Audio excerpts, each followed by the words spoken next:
রাত 2টা বাজে। ঘুমের ঘোরে মনে হচ্ছে কেউ একজন আমার রুমে প্রবেশ করছে। এক অদ্ভুত আচরণ করার চেষ্টা করছে। বুঝতে পারছি না কি হচ্ছে আমার সাথে। কে আসবে এত রাতে আমার রুমে? আম্মু, আব্বু নাকি ভাইয়া? কিন্তু দরজা তো ভিতর থেকে লক করা। তাহলে কে আসবে? কি করেই বা আসবে? ঘুমের ঘোরে চোখ খুলতেই পারছি না। অনেক কষ্টে চোখ খুলতেই দেখলাম একজন লোক পালিয়ে গেল। ড্রিম লাইটের আলোয় আপচা আপচা দেখা যাচ্ছে। ভয়ে চিৎকার করতে মন চাইছে, কিন্তু আমি মনে মনে ভাবলাম এই লোককে, তাকে আমার হাতে নাতে ধরতে হবে। তারপর একদিন আমি ঘুমের ভান করে শুয়েছিলাম।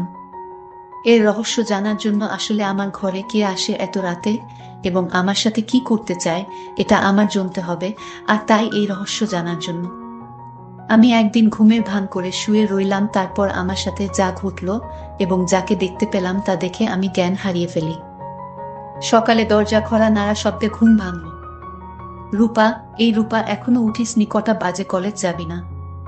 উঠে গিয়ে দরজা খুলে দিলাম। আম্মু আমার দিকে চেয়ে বলল, তোর কপালে কি হয়েছে? এরকম ফুলে আছে কেন? তখনই কপালে হাত দিতেই ব্যথা অনুভব করলাম। কালকের ঘটনাগুলো মনে পড়তেই গলা শুকিয়ে গেল। বুঝতে পারলাম না স্বপ্ন নাকি সত্যি ছিল। কিন্তু এতটা ভুল হবে? কে লোকটা ছিল? এরপর কি হলো কিছুই তো মনে নেই। না না, আর কিছুই ভাবতেই পারছি না। আম্মু আমার উত্তর না পেয়ে, কি রে, কি হয়েছে? কই কিছু না তো। কিছুই হয়নি, তুমি যাও, আমি ফ্রেশ হয়ে নিচে যাচ্ছি। আম্মুকে কিছু না বলেই রুমে চলে আসলাম। এসে ভাবতে লাগলাম কে আমার রুমে আসলো, কি করেই বা রুমে ঢুকল। হয়তো তাই, কারণ আমি কখনো জানালার দরজা লাগিয়ে ঘুমাই না। নিজেই নিজেকে প্রশ্ন করতে লাগলাম। মনের ভিতর হাজারো প্রশ্ন, কোনো কিছুই মাথায় ঢুকছে না। ভাবতে ভাবতে ফ্রেশ হয়ে এলাম। দেয়ালে দিয়ে মুখ মুছে আয়নায় দিকে তাকাতেই দেখলাম মুখটা অনেকটাই ফুলে গেছে। হঠাৎ ড্রেসিং টেবিলের সামনের একটা কাগজ চোখে পড়ল। কাগজটা নিয়ে পড়তে লাগলাম। এটা ছিল তোমার শাস্তি, আমাকে কষ্ট দেওয়ার শাস্তি, আমার থেকে দূরে থাকার শাস্তি। এই 3টা মাস আমি ঘুমোতে পারিনি। তুমি আমাকে ঘুমোতে দাওনি।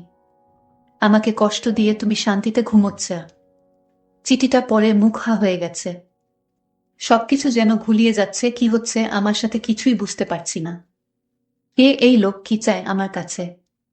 সবকিছু মাথার উপর দিয়ে যাচ্ছে। রাগে মাথাটা পেটে যাচ্ছে। উনার ঘুমে কি মই দিয়ে এসছি নাকি? কত বড় সাহস! ওকে তো আমি সামনে ফেলে মেরে ফেলবো। কিন্তু বুঝতে পারছি না লোকটা কে। আমার তো তেমন কারোর সাথে দেখা হয়নি। ভাবতে ভাবতে আম্মু আবার ডাকছে নাস্তা করার জন্য। নিচে ডাইনিংয়ে গিয়ে দেখলাম আব্বু মা নাস্তা করছে আর আম্মু খাবার সার্ভ করছে। আমার পরিচয়টা দিয়ে দেই, আমার নাম রূপা। আমি কলেজে পড়ি। আমি খুবই শান্ত একটা মেয়ে বললে ভুল হবে, একটু একটু দুষ্টুমি করি। আমাদের সিঙ্গেল পরিবার, বাবা মা, ভাইয়া আর আমি। আমাদের ব্যবসা আছে, ওইটা আব্বু দেখাশোনা করে, আর ভাইয়া সিলেট জেলায় আনসারে চাকরি করে।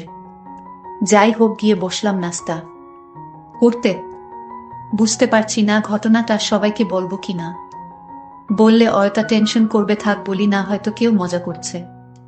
কিন্তু কালকের ঘটনা তো মজা হতে পারে না। এসব ভাবছি, বাবার ডাকে ঘোর কাটে। কি হয়েছে? না খেয়ে খাবার নাড়ছিস কেন? আর কি এত ভাবছিস? না কিছু হয়নি বলে খাবার খেতে শুরু করলাম। পাশ থেকে আব্বু বললেন, জ্বর এসছে নাকি মাম্মি? এরকম দেখাচ্ছে কেন? কপালে হাত দিয়ে দেখে বলে, না জ্বর তো না। সবাই সন্দেহের চোখে তাকিয়ে থাকে। ওদের তাকানো দেখে ঘাবড়ে গেলাম। আরে আজব, জ্বর আসবে কেন?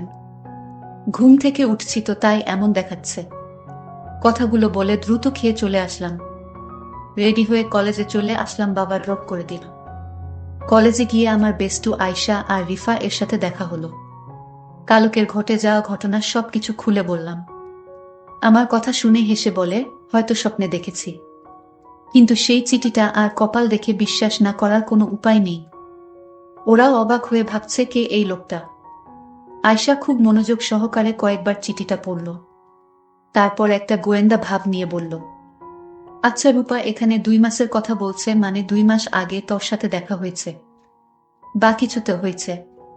তুই মনে করে দেখতো 2 মাস আগের কথা বিশেষ কারোর সাথে দেখা হয়েছে কিনা। আয়শার কথাগুলো শেষ না হতেই ঘন্টা বাজল। ক্লাসের সময় হয়ে গেছে। তারপর আর কথা না বাড়িয়ে ওর ক্লাসে চলে এলাম। ক্লাস শেষ করে আসতেই রিফা বলল, আরে বইন, এত চাপ নিস না তো, চল ফুচকা খেয়ে আসি। ফুচকা খাচ্ছিলাম তখন কয়েকজনের কথা শুনে তো অবাক। কারণ কাল যে ছেলেটা আমাদের রেগিং করছিল, সে নাকি হসপিটালে কে যেন মেরে হাপা ভেঙে দিছে। আসলে ছেলেটা আমাদের সিনিয়র ছিল। শুনে মনে মনে খুব খুশি হলাম। তারপর ফুচকা খেয়ে রিফা আর আয়শা ওদের বাসায় চলে গেল আর বলল এত চিন্তা না করতে। আমিও বাসায় রওনা দিলাম। ইদানিং আমার মনে হলো কেউ যেন আমাকে ফলো করছে, কিন্তু তাকালে কাউকেই দেখি না। সেদিনের পর থেকে ভয়ে দরজা আটকে ঘুমাই। এভাবে দুদিন কেটে যায়। কলেজের ক্যাম্পাসে আয়শা আর রিফা এর সাথে বসে গল্প করছিলাম। তখন আমাদের সিনিয়র জিহাদ ভাইয়া এসে আমার পাশে বসে বললেন, হেই গার্লস, কেমন আছো? আমরা হেসে প্রতি উত্তরে বললাম, ভালো ভাইয়া। তারপর ঠোকঠাক অনেক কথাই হলো। আমরা অনেক সময় বসে গল্প করলাম। ভাইয়া অনেক মজার এবং খুবই ভালো একজন মানুষ। দেখতে খুবই সুন্দর। কলেজের অনেক মেয়ে লাইন দিয়ে পড়ে আছে ভাইয়ার পিছে, কিন্তু ভাইয়া কাউকে পাত্তা দেন না।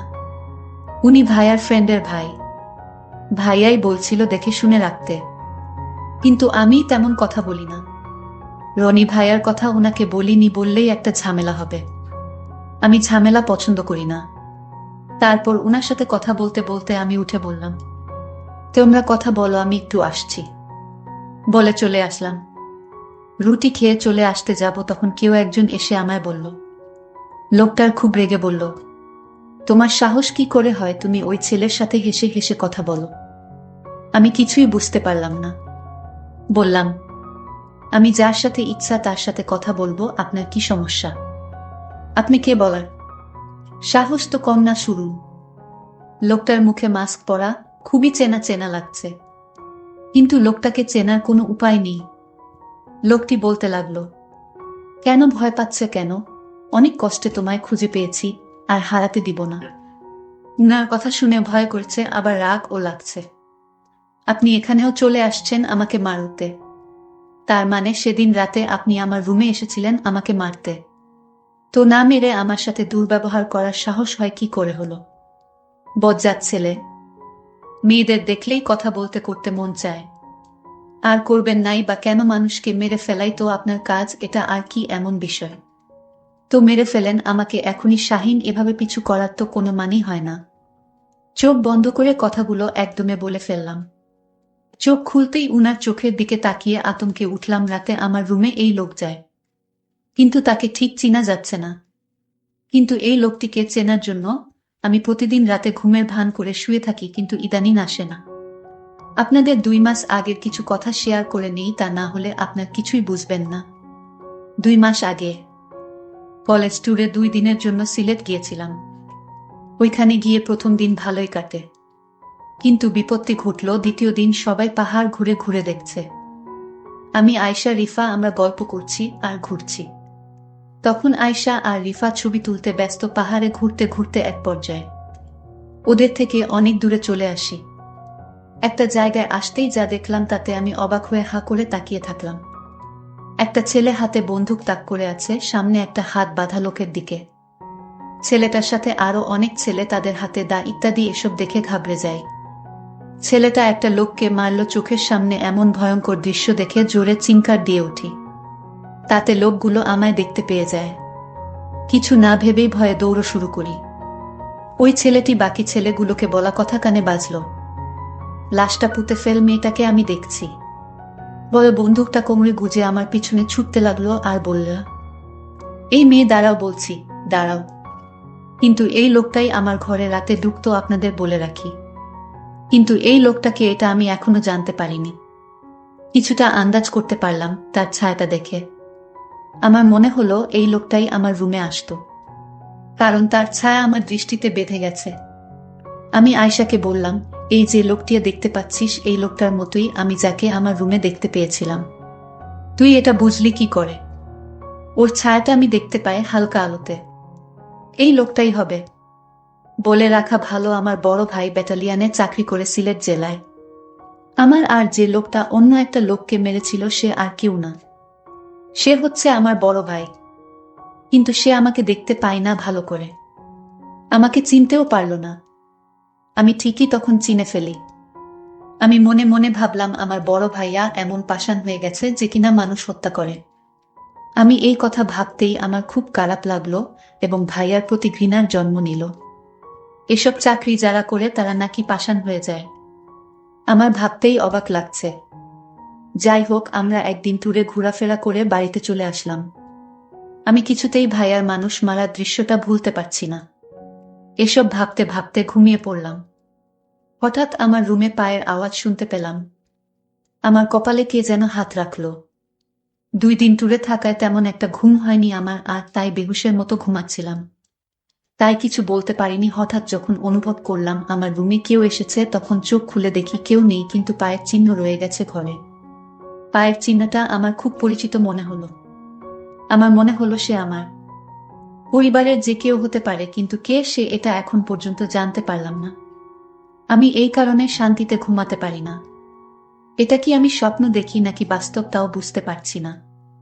আমি এখন থেকে ভাবলাম আজ থেকে সারাদিন ঘুমাবো, সারা রাত সজাগ থাকবো। মানে ঘুমের ভান করে থাকবো। আমি তাকে হাতে নাতে ধরতে চাই। সে কেন আমার ঘরে আসে, আমার কাছে কি চায়, এটা জানার জন্য আমার মনে একরকম হতাশা তৈরি হয়ে গেল। আমি আমার পরিবারের অর্থাৎ মা, বাবার সাথে বিষয়টা শেয়ারও করতে পারছি না। শেয়ার করব তখন যখন এর রহস্য আমি জানতে পারবো। তো পরের দিন সকালে কলেজে গেলাম, তারপর আয়শার সাথে আজ রাতের ঘটনাটা শেয়ার করলাম। আয়শা আজ রাগান্বিত হয়ে বলল, দুরু তুই কি বলিস, এসব স্বপ্ন বাদ দে, এগুলো শুনতে আর ভালো লাগে না। এগুলো স্বপ্নেই হয়, বাস্তবে হয় না। আয়শা তুই যাই কস না কেন, তুই দেখে নিস আমি 2-3 দিনের ভিতরে আমি তাকে হাতে নাতে ধরব। তুই ওয়াট করো। তারপর কলেজ থেকে বাসায় ফিরে শুনতে পেলাম আমার ভাইয়া বাড়িতে আসছে, কারণ 4 দিনের ছুটি নিয়ে আসছে। আমার জন্য অনেক গিফট নিয়ে আসছে। আমি বাড়িতে প্রবেশ করতেই আমি ভাইকে দেখি দরজার সামনে দাঁড়িয়ে আছে। আমি কাছে গিয়ে বললাম, ভাইয়া কেমন আছো? কিন্তু মনে মনে ভাইয়ার জন্য ঘৃণাও কাজ করে, কারণ ভাইয়া এখন মানুষকে মানুষ মনে করে না। যাকে থাকে ধরে মারধর শুরু করে দেয়। এটা তো আমি ট্যুরে গিয়ে দেখতে পেলাম। কিন্তু ভাইয়ার শরীরের একটা পারফিউমের গন্ধ পেলাম। আমার রুমে রাতে যে আসতো তখন একই পারফিউমের গন্ধ পেলাম।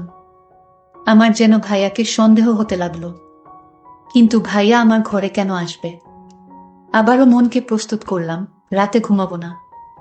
আমি ঘুমের ভান করে থাকবো, দেখব কে আসে আমার রুমে এবং কি চায় সে। ঠিক প্ল্যান মতো আজও ঘুমের ভান করে শুয়ে রইলাম। রাত যখন প্রায় 2টা বাজে তখন আমার রুমে জানালা দিয়ে আমার ঘরে প্রবেশ করলো। আমি চোখ বুজে রইলাম। তারপর ধীরে ধীরে কাঠের পাশে বসল। আমার গলায় 2 লক্ষ টাকার স্বর্ণ দিয়ে তৈরি আমার গলার হার। যখন লোকটি আমার স্বর্ণের গলার হারে ধরে চুরি করে নিতে চাইল, তখন আমি ভয়ে কাঁপছিলাম, কিন্তু সাহস করে নড়াচড়া করিনি। তখন লোকটি হারটা টান দিয়ে ছিঁড়ে পকেটে নিল, আর তখনই আমি তার শার্টে ধরে চিল্লাতে লাগলাম, চোর চোর, কিন্তু সে আমার মুখ চেপে ধরল। তারপর লোকটার মুখের দিকে তাকিয়ে দেখি সে আর কেউ না, সে আমার বড় ভাই তুহিন। ভাইয়া, তুই আমার রুমে আমার স্বর্ণ চুরি করতে আসছস? জি ভাইয়া। তোকে ভাইয়া বলতেও আমার ঘৃণা হচ্ছে। তখন ভাইয়া বলল, আরে আমায় কিছু বলতে দে বোন, আমি ইচ্ছা করে চুরি করতে আসিনি। তুই তো জানিস না আমি চাকরি করে মাত্র 15,000 টাকা পাই, আর সেই টাকা তো আমার বাড়িতে পাঠাতে হয়, বাবাকে হিসাব দিতে হয়। আমি একটা বড় বিপদে পড়ে আমি তোর স্বর্ণের হার চুরি করতে বাধ্য হলাম। কি বিপদ ভাইয়া? শোনো বোন, আমি একটি লোককে মেরে ফেলি, আর তাই আমার চাকরি নিয়ে টানানাটি শুরু হয়েছে। উপরের স্যার বলেছে যদি তুমি 1 মাসের মধ্যে 2 লক্ষ টাকা না দিতে পারো তাহলে তোমার চাকরি থাকবেন। কিন্তু এই কথা যদি বাবা শুনে তাহলে বাবা স্ট্রোক করে মারা যাবে। আর তাই আমি কাউকে জানাইনি। আর তোকে বললে তো তুই বলে দিতে। আর তাই টাকা ম্যানেজ না করতে পারায় আমি আমার নিজের ঘরে চুরি করতে আসলাম বোন। এখন তুই চাইলে আমাকে পুলিশে ধরিয়ে দেয়। ভাইয়ার কথা শুনে আমি অবাক। তুমি আমার কাছে যদি চাইতে তাহলেই তো আমি তোমাকে আমার স্বর্ণ বিক্রি করে টাকা দিতাম, চুরি করার কি দরকার ছিল? আরে পাগলি, আমি যদি তোকে বলতাম মানলাম, তুই আমাকে বিক্রি করে টাকা দিতে আমি মানলাম। কিন্তু বাবা মা যখন লক্ষ্য করতো তোর গলায় কোনো হার নেই তখন কি বলতি? কিন্তু আমি যদি নিতে পারতাম তাহলে তুই এবং আমার মা বাবা ভাবতো এটা চুরি হয়ে গেছে। ঠিক আছে, বুঝেছি, তুমি এইগুলো নিয়ে বিক্রি করে চাকরি বাঁচাও। ধন্যবাদ বোন, আমি তোকে এর চেয়ে বেশি দামি হার উপহার দিব। প্রিয় বন্ধুরা, গল্পটি কেমন লাগলো তা অবশ্যই কমেন্ট করে জানাবেন। ধন্যবাদ।